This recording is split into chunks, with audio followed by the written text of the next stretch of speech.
Hello and welcome to another episode of APJ Chat, a special program brought to you by Harvard Kennedy School's Africa Policy Journal. Today we have a special guest. He's no other than the Vice President of the Republic of Ghana, His Excellency Muhammadu Bawumia. Muhammadu Bawumia is here in Cambridge to attend the Africa Development Conference organized by the Africa Caucus and the Africa Law Students Association. He gave a moving speech yesterday on which we are going to build today on this discussion. Your Excellency, welcome to APJ Chat. It's such an honor to have you. Thank you very much. It's a pleasure to be here, Doc. You gave that moving speech yesterday in which you discussed on a number of issues, and I would like to pick on some of them. Particularly, you discussed about the fundamentals of African macroeconomic policies, that if they are not fixed, we will just be moving around in the same cycles. What are these fundamentals? Can you tell us more? Well, thank you very much. I think yesterday I made that point that when you look at the history, African governments have really focused by and large on managing crisis, at the macro level. So you have commodity prices going up, and then it creates instability, some macroeconomic instability, political instability, and there are all sorts of crises that countries manage. And when you look at the end of the day, my underlying micro foundations for economies in Africa to enable us deal better and prevent these macro crises are totally ignored and have been ignored for the longest time since independence. So my submission yesterday was that some of these underlying things, for example, do we have uniquely identified populations, right? Because if your population is not uniquely identified, you have a problem. How do you know that everybody who pays taxes, who's not paying taxes? Domestic revenue mobilization is therefore a problem. And if you don't have that, you will have people not complying with tax payment, and then you have fiscal deficits, and then you have debt unsustainability, and you have to go back trying to manage the crisis. So, address systems. You don't have them. How do you implement a proper property taxing mechanism? You don't know. Your public sector service delivery is very manual. The processes are very manual, and therefore you have corruption. And that means the lack of productivity, inefficiency.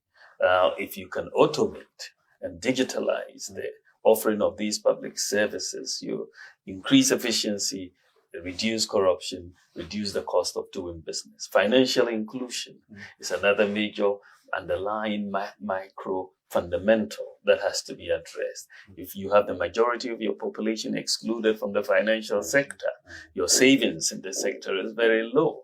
Your interest rates will be high. Your growth will be low. That results in macro instability that you will now have to manage the crisis, and so on. So that was essentially my point, that for the longest time, Africans focus more on the bigger macro and less on the underlying macro, which will sustain the bigger macro. And so we should be really solving that problem. And I made the point yesterday that digitalization and the use of digital technology can help, and as it has helped Ghana deal with putting these micro underlying fundamentals in place. So based on your experience on what is happening in Ghana, what sort of reforms do you think are needed? And the sort of awareness, because it seems you also need to carry the population along. Sure. So what sort of thinking is going on in terms of the sort of reforms that you may wish to introduce or you are already working on in Ghana to address these fundamentals? Well, I think first of all is a recognition of the problem. And it will require political will and leadership.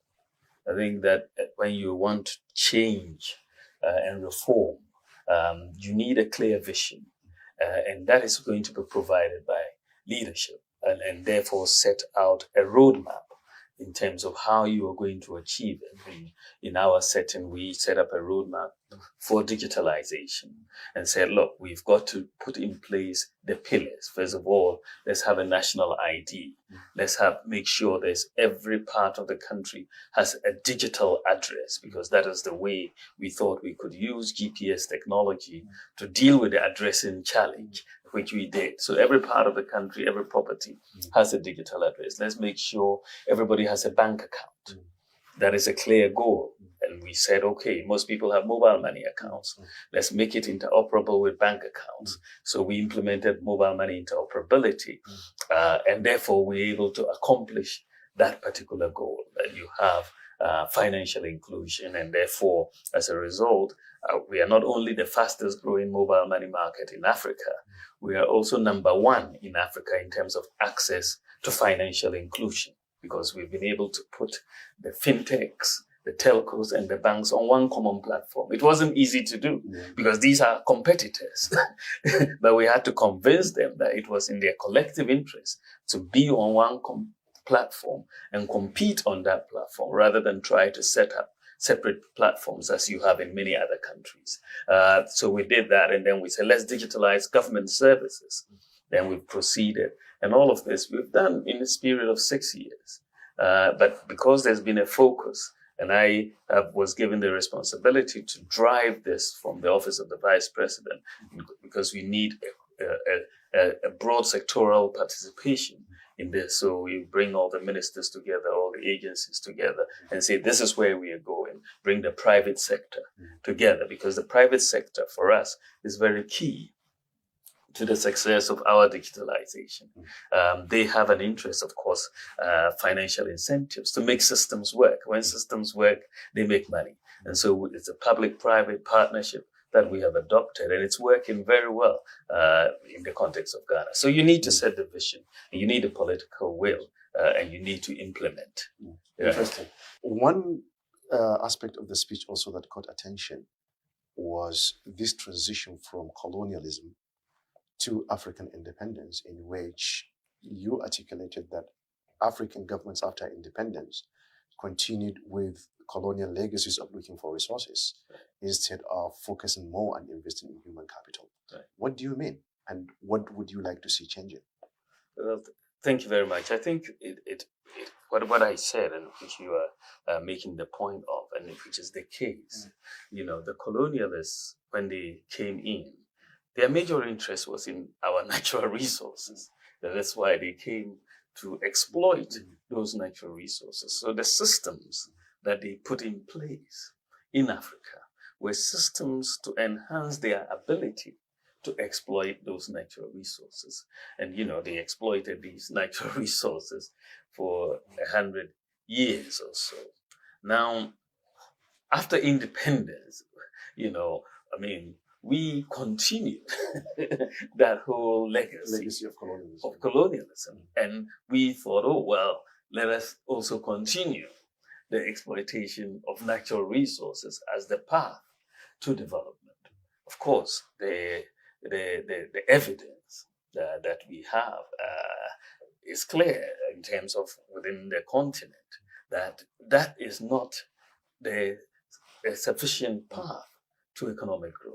We've had countries without any natural resources that have completely surpassed us in the growth process. So we should have rather focused on human resources, on education, on skills development, on ideas, on innovation, right? That is where, in terms of the literature on economic growth and development, this is really where the action is. But unfortunately for us, we spend the best part of our post-independence lives focusing on trying to dig up, more minerals and so on.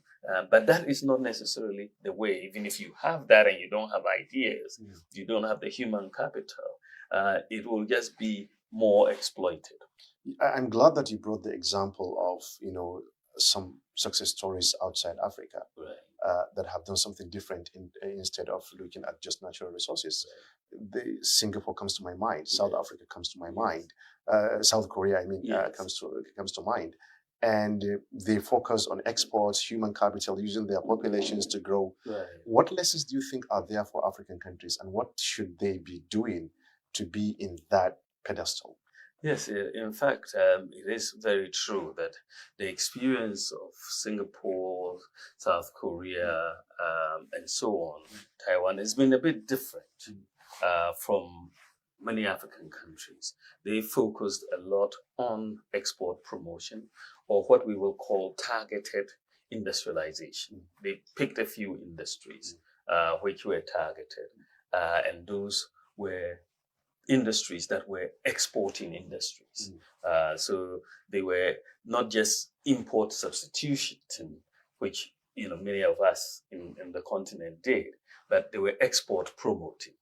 And the promotion of exports subjects them to international competitiveness, right? But if you are just import substituting, you're not competitive. You don't have to be efficient because you're going to be protected, right? So they were a bit more agile in terms of their industries, but it wasn't, just the policy of industrialization.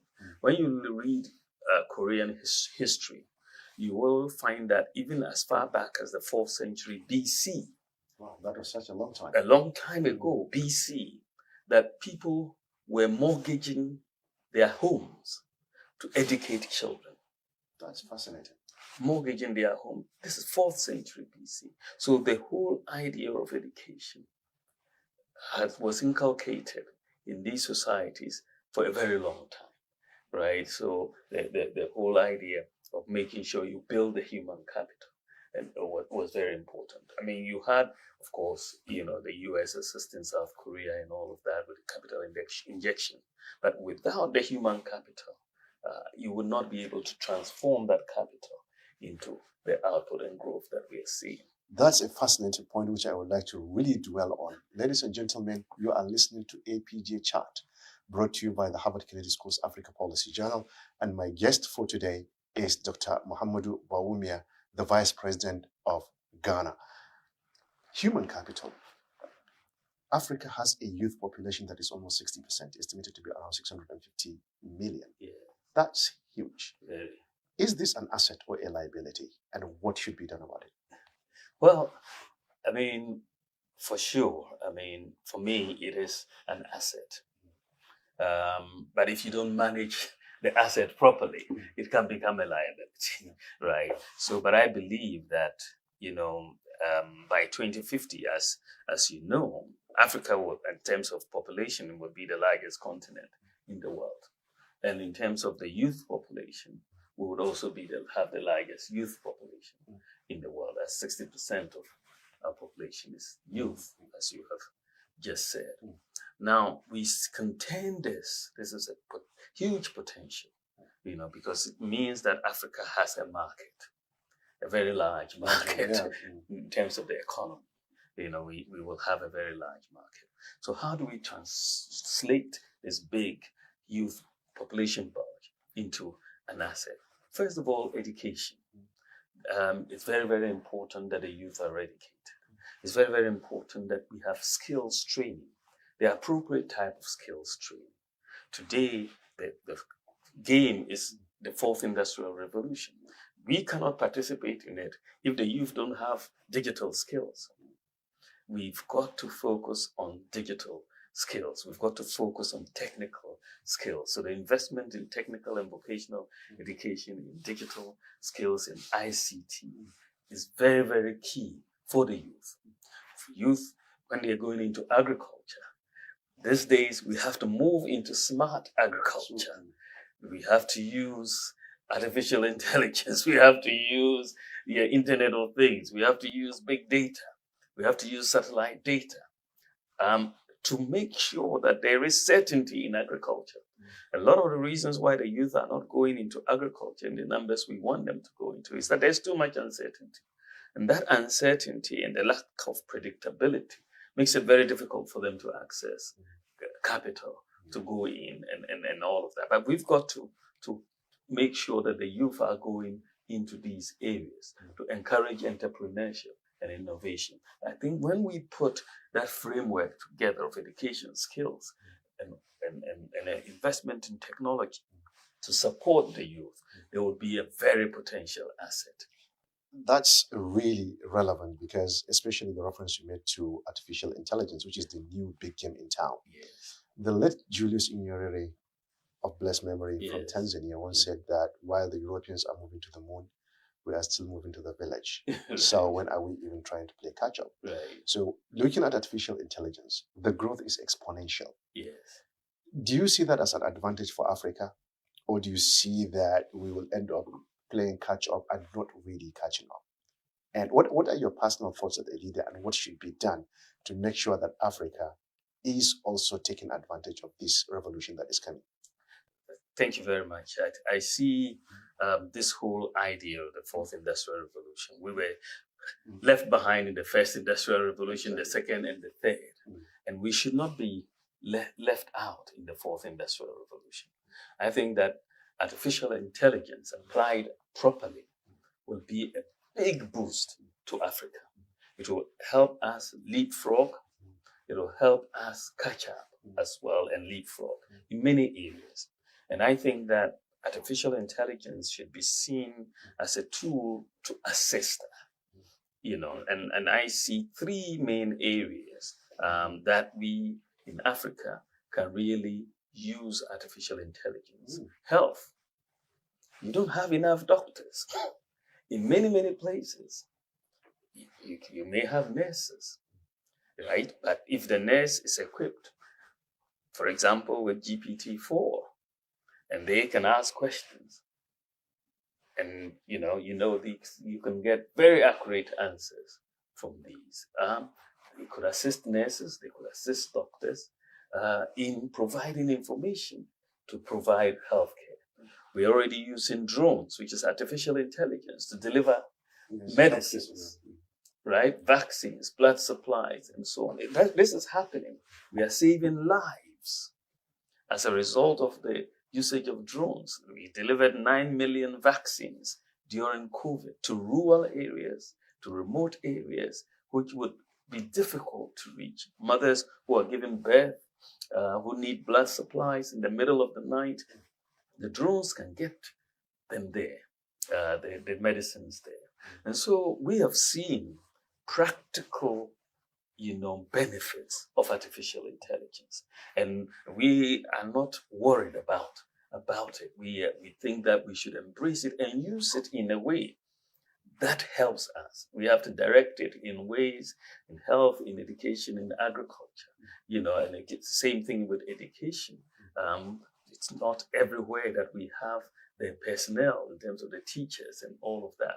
And in fact, even in teaching, you need to be, the information out there is so much, the research out there is so much that with tools, you can get succinct, summaries of where the research stands in various areas. And you can use it as a teacher to teach your students. Similar with the doctors, they cannot cope with all the most recent information. They can get it using artificial intelligence to get the best. So I think that, and the same with agriculture, you can help. So I think that if we focus it in some of these key areas, Africa can really benefit. And one of the things that I have always said in the area of technology, digital technology, AI, and all of that, is that Africa comes to the table with no legacy systems. we don't have a bed. And so we can make those changes and leapfrog in many areas that the developed countries will find it difficult. So we should not use the developed countries as a measure of what we do. We have to chart our own course. We have to chart our own course because they have a different set of facts on the ground to begin with from us. So different horses for different courses, as Dr. would say. So we've got to not be intimidated. The late Calisius Juma, actually, of blessed memory here teaching at the Kennedy School, has made that point that even the developed countries now has things to learn from Africa. Now, this brings me to the elephant in the room, energy. Yes. More than half of the African population do not have access to energy. So how do you harness the potential of artificial intelligence and other technologies when electricity is not available? What are your thoughts on this? Thank you very much. It's a very, very important question. I mean, there are about 900 million people in the world without access to electricity. And about 600 million of them, about 72% of that or so, is in sub-Saharan Africa. Not just Africa, but Sub-Saharan Africa. You know, and I mean, if you look at energy consumption around the world, you know, in sub-Saharan Africa, it's about 180 kilowatt per capita. It's 180 per kilowatt hour.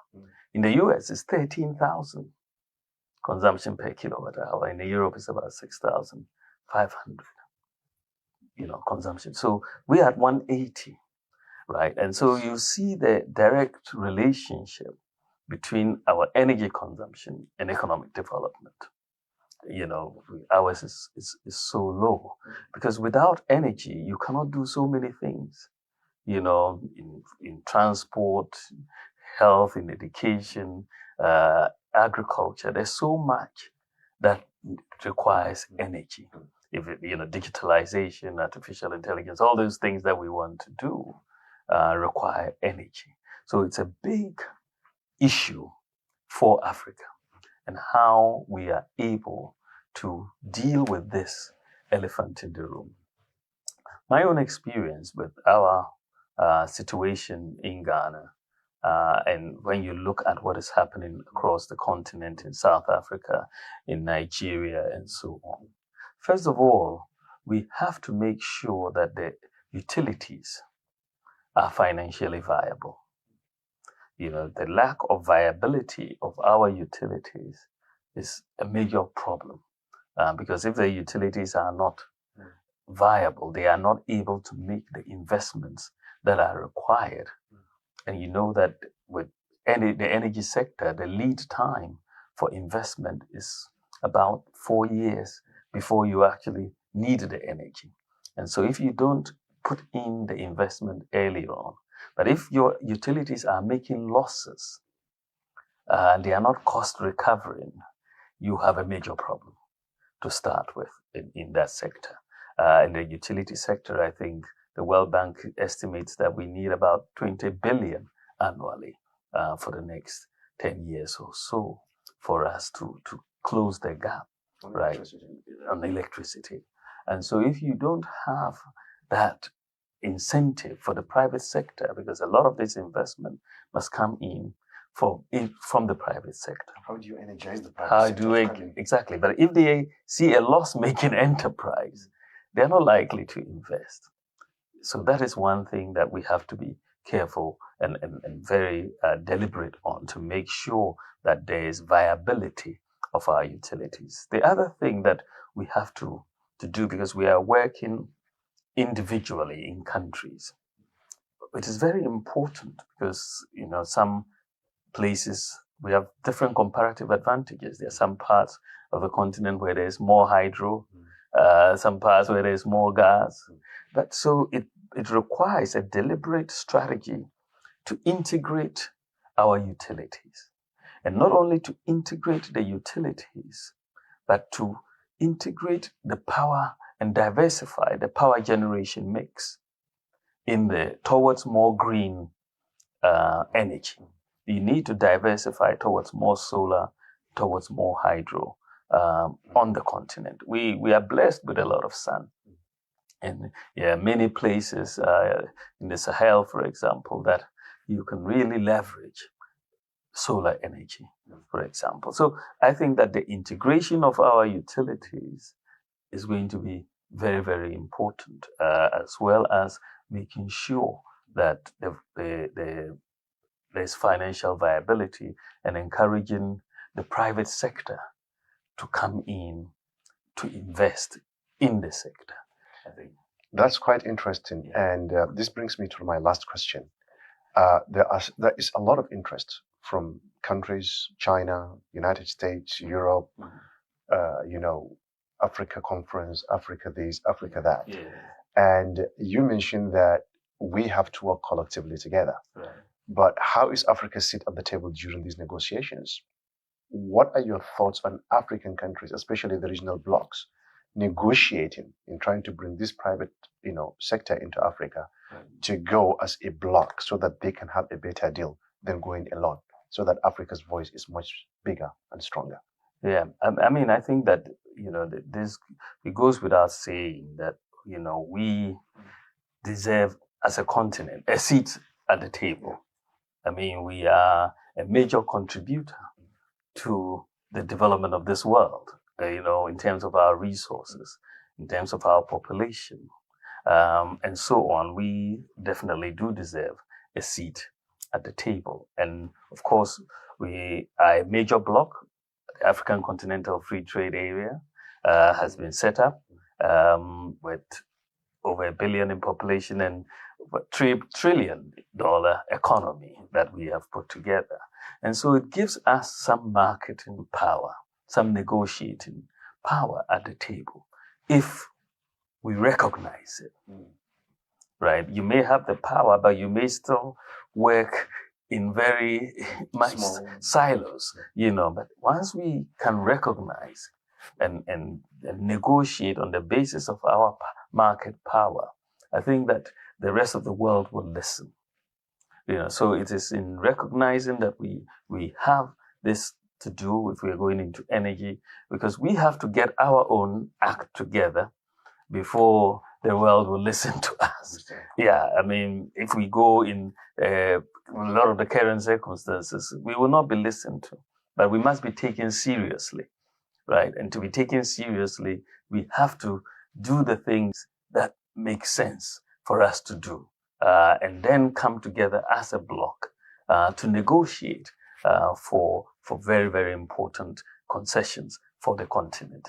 Thank you very much, Your Excellency. I think I have to negotiate an exit from the interview because it's my time. Yes. It's really a pleasure to have you, Your Excellency, to have this conversation. So much, Dr. And we Jamil. look forward to receiving you at the Africa Policy Journal in the future. I look forward to that. Yes. This has been a very good experience. Yes, thank you so much. Thank you very much. Ladies and gentlemen, this is the conversation with the Vice President of the Republic of Ghana, His Excellency Dr. Muhammad Bawumia, with the Africa Policy Journal.